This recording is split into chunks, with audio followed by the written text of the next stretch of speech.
Hi, welcome to the podcast for When the Curves Line Up for February 29, 2024, featuring Leap Day.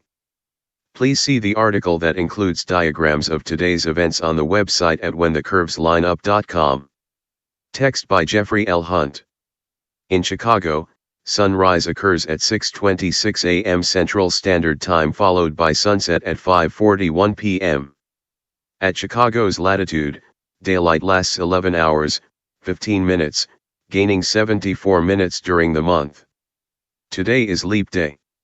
It resets the seasons to the calendar. With this calendar readjustment, the equinox occurs on March 19 at 10:06 p.m. CDT. With cultural interests in keeping the seasons aligned with the months, the adjustment is needed. For example, the American 4th of July celebration would eventually occur during the winter months without a realignment every 4 years. A leap day is needed because Earth revolves around the Sun, compared to the equinox, every 365.242 days. Every 4 years the fraction of a day nearly adds to a complete day. A study of the modern calendar shows a messy past. Civil calendars were initially centered on the moon's phases, but with a lunation lasting 29.5 days, the fraction of a day was split among months lasting 29 or 30 days. With 12 lunar months in a year, the length was only 354 days. Every 3 years an entire month was added to attempt to keep the calendar matched with the seasons. In 46 BC, Julius Caesar reformed the calendar that has his name. He instituted a 365-day year calendar, spreading the additional days from the lunar calendar among months of the year. Every 4 years a leap day was added to reset the date of the equinox and to keep the seasons from drifting too far from their traditional calendar locations. The year was defined to be exactly 365.25 days. To fully reset the seasons to the calendar, Caesar added 3 extra months, making that year 445 days long. However, the leap days did not fully reset the calendar. The Julian year is 11 minutes, 14 seconds longer than the year between successive spring equinoxes. During the next 370 years, the equinox date slipped 4 days since Caesar's reform. By 1582, the small difference accumulated another 10 days.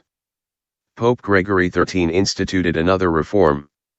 The year's length was set to 365.2425 days, only 53 seconds longer than the year defined by the spring equinox interval. As a result, 10 days were removed from the calendar. October 4th was followed by October 15th. Catholic countries immediately changed their calendars. England and the American colonies did not make the change until 1752. Russia joined the Gregorian system in 1918. Leap years still occur every 4 years and leap days are only added to century years divisible by 400. Another adjustment was made so that years 4000, 8000, and 12,000 are common years, without a leap day. The error is only 1 day in 20,000 years. To find a date in history, Julian dates, successive days since January 1, 4713 BC are used. For example, George Washington's birthday is noted on modern calendars as February 22, 1732, but a calendar in the colonies read February 11, 1731. Here is today's planet forecast. In the morning sky. 1 hour before sunrise, the gibbous moon, 80% illuminated, is nearly 1/3 of the way from the horizon to overhead in the southwestern sky. It is 9.9 degrees to the upper left of Spica. The moon is approaching the Scorpion's claws.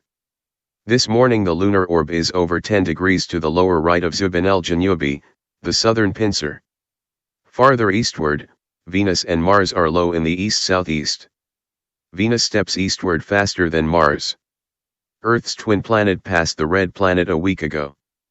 At 35 minutes before sunrise, brilliant Venus is over 5 degrees above the horizon.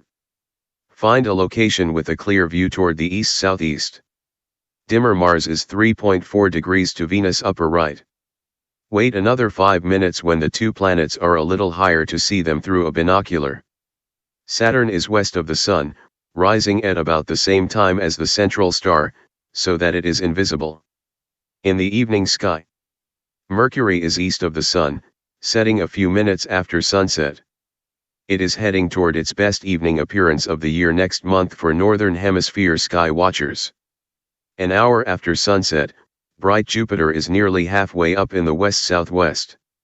It is passing between Hammel, 11.4 degrees to the planet's upper right, and Menkar, 12.1 degrees to the lower left.